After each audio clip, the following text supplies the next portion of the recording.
नमस्कार, मेरा नाम आलोक है। आप लाइव सिटीज देख रहे हैं। बिहार में इस साल विधानसभा के चुनाव होंगे, ये साफ हो गया है चुनाव आयोग की तरफ से। लेकिन आज शाम की अगर हम बात करें, आज शाम मैं लाइव सिटीज का इवनिंग न्यूज़पेपर पढ़ रहा था, जो कि डिजिटल है, पीडीएफ में आता है। जो फ्रंट पेज पर जो लीड खबर थी वो काफ़ी चौंकाने वाली थी और बिहार चुनाव से काफ़ी इसका ताल्लुक है। इस वक्त सीनियर जर्नलिस्ट ज्ञानेश्वर हमारे साथ हैं। जो अखबार का पहला पन्ना हमने पढ़ा, काफ़ी अजीब लगा देखने में। ओपिनियन पोल कराया गया डिजिटल तकनीक का उपयोग करके। आखिर ये आइडिया जो है वो कहाँ से आया आपके पास? देखिए आलोक, आपने सही कहा। लाइव सिटीज रोज़ शाम को एक इवनिंग न्यूज़पेपर निकालता है, डिजिटल फॉर्मेट है और करीब 2 लाख लोगों के पास यह उनके व्हाट्सएप में पहुंचता है। इसके लिए लाइव सिटीज ने लंबी तैयारी कर रखी है, काफ़ी सारी व्यवस्थाएं हैं। तो आपने पूछा कि हमने ओपिनियन पोल कराया और आइडिया कहाँ से आया। देखिए, ऑनलाइन ओपिनियन पोल हमने इसलिए कराया, ये आइडिया तब से आया था जब से अमित शाह ने इस बात का ऐलान किया था कि बिहार में वे वर्चुअल रैली करेंगे और इसमें बड़ी संख्या में लोग जुटेंगे। कल अमित शाह ने रैली की, कल ही नीतीश कुमार ने ऑनलाइन वीडियो कॉन्फ्रेंसिंग के माध्यम से अपने पार्टी के कार्यकर्ताओं से संवाद शुरू किया। कल उन्होंने 5 जिलों के साथियों के साथ संवाद शुरू किया था और आज भी कई जिलों के साथियों के साथ उन्होंने किया है। तो कल जैसे ही अमित शाह की रैली समाप्त हुई, वर्चुअल रैली जिसे बिहार जनसंवाद रैली कहा गया, और तुरंत कहा गया कि 15 लाख से अधिक लोगों ने देखा, तुरंत मतलब लाइव देखा। तो हमें ये आइडिया आया कि नहीं, अब जब सब कुछ ऑनलाइन ही बात हो रही है तो हम ऑनलाइन पब्लिक का मूड क्यों न समझे, क्योंकि चुनाव की बात तो हो ही चुकी है। तो जिस प्लेटफॉर्म से, यूट्यूब से और ट्विटर से, फेसबुक से भी अमित शाह लाइव हुए थे, तो हमने यूट्यूब पर और ट्विटर पर हमने एक रास्ता निकाला और एक पोल स्टार्ट किया, ऑनलाइन पोल स्टार्ट किया। और हमने लोगों से यह सवाल पूछा। देखिए, अब जब ऑनलाइन की आप बात कर रहे हैं, ऑनलाइन प्रचार की बात करें, वर्चुअल की बात कर रहे हैं, डिजिटल तकनीक का सहारा, हाँ डिजिटल तकनीक जी। तो लाइव सिटीज ने ओपिनियन पोल 1 24 घंटे का वक्त दिया लोगों को वोट करने को, और हमने सवाल ये पूछा जो अमित शाह ने ऐलान किया था। अमित शाह ने ऐलान किया था कि बिहार में नीतीश कुमार के नेतृत्व में ही चुनाव लड़ा जाएगा, मतलब भाजपा, जदयू और एनडीए साथ लड़ेगी, नेता नीतीश कुमार ही होंगे। और अमित शाह ने यह भी कहा कि 2/3 से अधिक सीटें हम जीतेंगे। तो देखिए, जिस डिजिटल तकनीक पर अमित शाह भरोसा कर रहे हैं, दूसरी पार्टियों को भी भरोसा करना है। तो हमें लगा कि लोगों का मिजाज जाने, और ये तो माना भी गया है कि सीधा संवाद का ये काफी अच्छा तरीका है। लोग अपने घरों में ही रहेंगे इस आपदा के समय में, कोरोना संकट के समय में, जब फिजिकल डिस्टेंसिंग की बात हो रही है जी, तो सोशल डिस्टेंसिंग की बात हो रही है। तो हमने जो पब्लिक को ऑप्शन दिए थे, हमने कहा कि अमित शाह ने ऐसा कह दिया है, तो आप बताइए कि आपके पास 3 विकल्प हैं कि एनडीए को बिहार विधानसभा के चुनाव में 175 से 175 से अधिक सीटें आएंगी। दूसरा विकल्प ये था कि बहुमत की सीट, मतलब 122 122 से अधिक आएगी और 175 से कम आएगी। और तीसरे विकल्प में कहा गया था कि आप ये बताइए, क्या आपको यह भी लगता है कि एनडीए को 100 से कम सीटें आएंगी? तो इस 3 विकल्प पर लोगों ने वोटिंग शुरू कर दी। देखिए, वोटिंग शुरू हुई है तो हम मान रहे हैं, हमने भी देखा था करीब 42,000 से अधिक लोगों ने इसमें वोट किया। ट्विटर की अगर हम बात करें तो उसमें भी हजारों की संख्या में लोगों ने वोट किया। तो जो नतीजे आए उसकी कहानी क्या बयां कर रही है? हमने तो पढ़ा है, मैंने देखिए, नतीजे तो बहुत चौंकाने वाले। मैं वीडियो एडिटर को शुरू से कह रहा हूं कि वो अखबार में जो प्रकाशित खबर है उसे दिखाते चले, ताकि लोगों को यह समझ में आए कि लब्बो-लुबाब क्या है। तो जैसा आप कह रहे हैं, बिल्कुल चौंकाने वाली बात है, क्योंकि देखिए, हम ये मैं तो पढ़ के मैं भी चौंक गया था जब मैंने पढ़ा। आपका चौंकना स्वाभाविक है। चौंकना स्वाभाविक इसलिए भी है कि बात ये कही जाती है कि जो बीजेपी के माइंडसेट के लोग हैं वो ट्विटर और यूट्यूब पर ज़्यादा एक्टिव हैं, लेकिन यहाँ जो रिजल्ट हैं वो तो दूसरी ओर हालात बयां कर रहे हैं और यह दिखा रहे हैं कि जैसा अमित शाह कह रहे हैं, बिहार में एनडीए की राह उतनी आसान नहीं है, राह में कांटे ही कांटे हैं। तो आपने कहा, देखिए यूट्यूब पर, देखिए 24 घंटे का पोल था, शाम में करीब 5:30 बजे खत्म हुआ था। तो 24 घंटे के पोल में 42,000 लोगों ने यूट्यूब पर पोल किया। देखिए, ये छोटा सा सैंपल साइज नहीं है, लोगों के मन मिजाज को पढ़ने के लिए बड़ा सा सैंपल साइज। 42,000 काफी बड़ी संख्या, 42,000 बड़ी संख्या है। तो 42,000 लोग, और यह भी समझ लीजिए कि YouTube पर यदि आपने एक वोट कर दिया तो आप दूसरा वोट उसी अकाउंट से नहीं कर सकते हैं। और आम लोगों के पास केवल एक ही अकाउंट होता है। देखिए कोई वो ट्रॉलर नहीं है। और जिस तरीके से यहाँ ट्रेंड दिखा है, हम यह भी नहीं कह सकते कि यहाँ ट्रॉलर्स कूद गए हैं, ठीक है। तो कोई आईटी सेल की एक्टिविटी दिखाई नहीं पड़ती है। तो 42,000 मतलब 42,000 वोट हुए, जिनमें सिर्फ 22% लोग मान रहे हैं कि एनडीए को 175 से अधिक सीटें आ सकती है, सिर्फ 22%।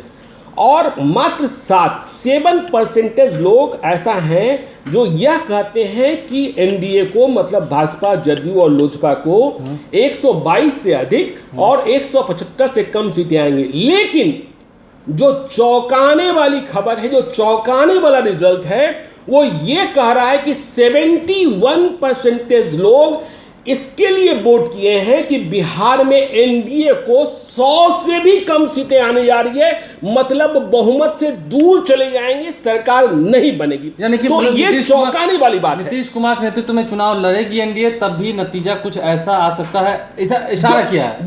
जो देखिए आज की तारीख में जो पब्लिक किस कारण से गुस्से में है, पब्लिक के भीतर में क्या है, देखिए मैं बार बार कह रहा हूं कि ये जो अभी शुरुआत हुई है, कल ही चुनाव के प्रचार का आगाज हुआ है, और आने वाले वक्त में देखिए चुनाव में ट्रेंड्स कब बदल जाते हैं, मुद्दा कौन सा बनता है। आपने देखा लोकसभा चुनाव में मुद्दे कई थे, रोजगार का मुद्दा था, महंगाई का मुद्दा था, लेकिन मुद्दा कहां चला गया? मुद्दा चला गया बालाकोट, ठीक है ना।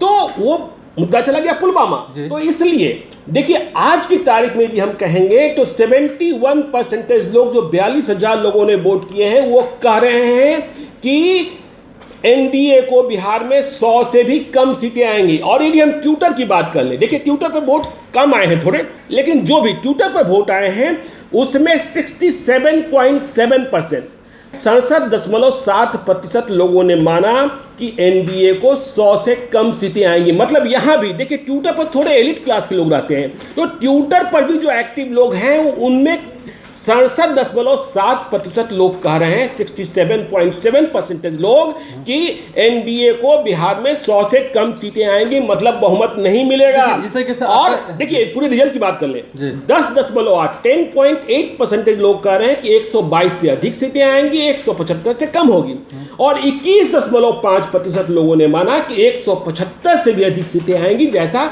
अमित शाह कह रहे हैं। तो ये देखिए जो दोनों ट्रेंड्स हैं वो एनडीए के लिए अलार्मिंग है। एनडीए जिसने यह मान लिया कि हम 2/3 सीटें जीत लेंगे, तो आज की तारीख में जो लाइव सिटीज का पहला ओपिनियन पोल है उसमें ऐसा होता नहीं दिखता है। मतलब एनडीए को काफी मेहनत करनी पड़ेगी। ये हालात आज की तारीख में रास्ते काफी कठिन है, ये तो आपने बता दिया। इशारों में जो व्यूअर्स थे, जो वोटर्स थे, जिन्होंने ऑनलाइन तरीके का इस्तेमाल करके वोट किया, लाइव सिटीज पे भरोसा जताया और अपने मत का प्रयोग किया, तो कहीं ना कहीं आपकी बातों से अब ऐसा लग रहा है कि इन नतीजों को देखकर, यदि हम इस छोटे से सैंपल साइज को देखें, हालांकि सैंपल साइज काफी बड़ा है 42,000 उधर, लेकिन हम अगर करोड़ों की संख्या की बिहार की आबादी की बात करें तो वो उसका मिजाज अलग हो सकता है।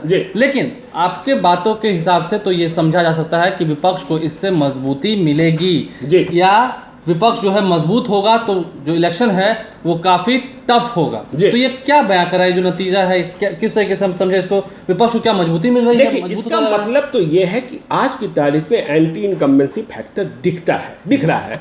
लोग जिस तरीके से ऑनलाइन पोल किए हैं उससे एंटी इनकम्बेंसी दिखता है।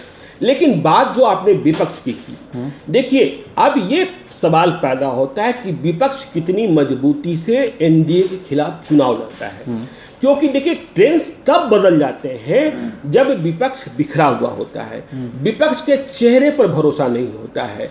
तो विपक्ष बिहार में कितना मजबूत दिखता है, आलोक आज आपको पता है कि बिहार में विपक्षी एका नहीं है, अलग डफली अलग राग है। तो जब तक एका नहीं होगा और लड़ने की ताकत सम्मिलित नहीं होगी, आप देखें तेजस्वी यादव राजद अलग कार्यक्रम चला रहे हैं, उपेंद्र कुशवाहा, मुकेश सहनी और जीतन राम मांझी संतुष्ट नहीं है राजद के रवैये, इसलिए बार-बार अलग बैठक करना पड़ रहा है। अलग-अलग बैठक कई बार उस बैठक में शरद यादव भी दिखे हैं। शरद यादव भी दिखे, ठीक है, शरद यादव भी दिखे। कांग्रेस भी कह रही है कि 2015 से हमें अधिक सीटें चाहिए क्योंकि जदयू नहीं है, तो कांग्रेस का डिमांड अलग है।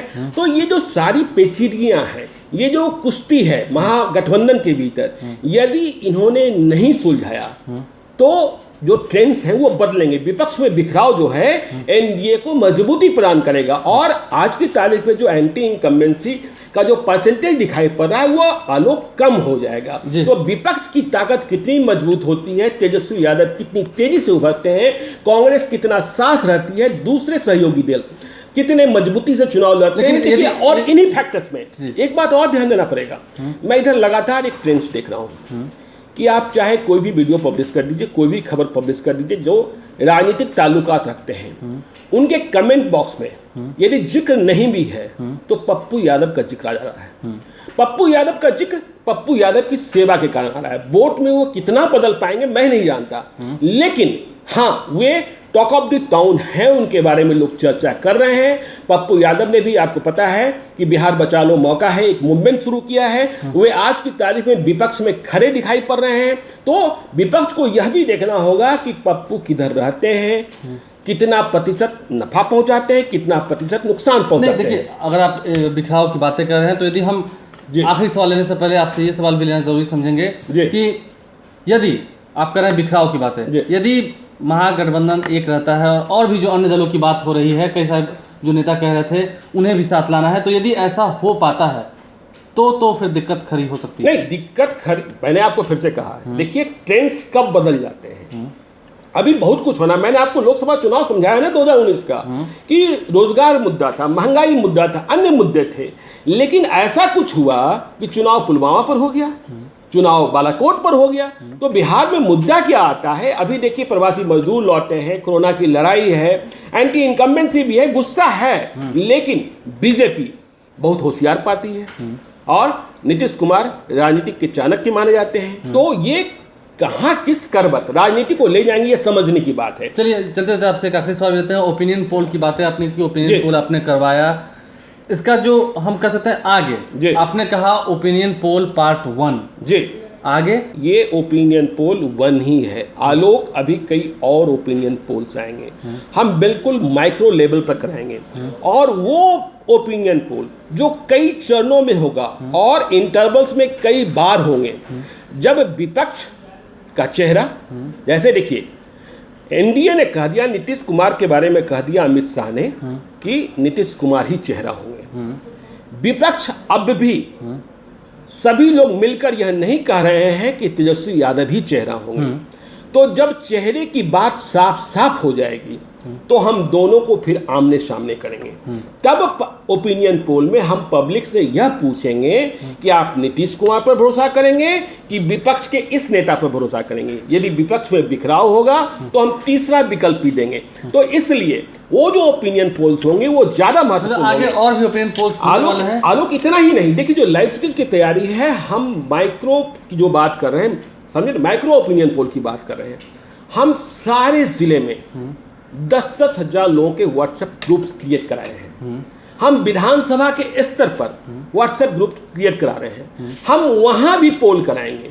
हम संभावित उम्मीदवारों के बारे में बताएंगे कि उनके बारे में लोग क्या सोचते हैं, क्या नहीं सोचते हैं। तो लाइव सिटीज बिहार के चुनाव को बहुत अच्छे तरीके से लड़ने और कवर करने को तैयार है। और आज ओपिनियन पोल 1 की शुरुआत हुई है। लाइव सिटीज आपको हर वो तस्वीर दिखाएगा जो बिहार के चुनाव में रोज रोज बदलेगा। देखिए, बदलते हुए इस जमाने में जब तकनीक का सहारा लिया जा रहा है, डिजिटल तकनीक का सहारा लिया जा रहा है, उस वक्त हम भी डिजिटल तकनीक का सहारा लेकर ही आपके सामने ओपिनियंस रखते रहेंगे, जनता के ओपिनियंस रखते रहेंगे। और जब जब मूड बदलेगा, ऐसा लगेगा जैसे कि अभी का मूड मुद्दे आएंगे, मूड उसके बाद बदलेगा, बयानबाजियां होंगी, उसके बाद फिर माहौल गर्म होगा। तो हर वक्त कैसा है जनता का मिजाज, आप तक लाइव स्ट्रीम पहुंचाते रहेगा। इतना ही नहीं आलोक, यदि आप मान लीजिए आप कोई भी विधानसभा क्षेत्र है, यदि आप किसी भी विधानसभा क्षेत्र की बात कर लें, चाहे वो कुमरार हो, चाहे वो राजापाकर हो, चाहे वो मधेपुरा हो, चाहे वो पूर्णिया हो, चाहे दरभंगा हो, वहां जो संभावित उम्मीदवार हैं या जो उम्मीदवार मैदान में आ रहे हैं, उनके बारे में भी हम ओपिनियन पोल कराएंगे कि देखिए ये चेहरे जो हैं चुनाव के मैदान में आने वाले हैं, आ गए हैं, उनके बारे में पब्लिक क्या कहती है यह भी हम बताएंगे। देखिए, मूड जनता का किधर है पहले ही भांपा जाएगा लाइव स्ट्रीम पर, तो आप तैयार रहें। आगे और भी वीडियोस आगे आने वाले कई महीनों में, जब चुनावी जो ताल ठोकेंगे नेता, उसके बाद जब रंग बदलेगा, तपिश बढ़ेगी, उसके बाद ही हम आप तक चरण दर चरण, पत्ता दर पत्ता खोल कर रखते जाएंगे। हमारे चैनल को सब्सक्राइब कर लें, साथ साथ फेसबुक पेज भी लाइक करें, इस ट्विटर चर्चा पर भी में फॉलो करें। हाँ, ट्विटर पर भी फॉलो करें। इस चर्चा में बने रहने के लिए अब तक हमारे साथ आप रहे, इसके लिए आपका बहुत बहुत शुक्रिया। धन्यवाद।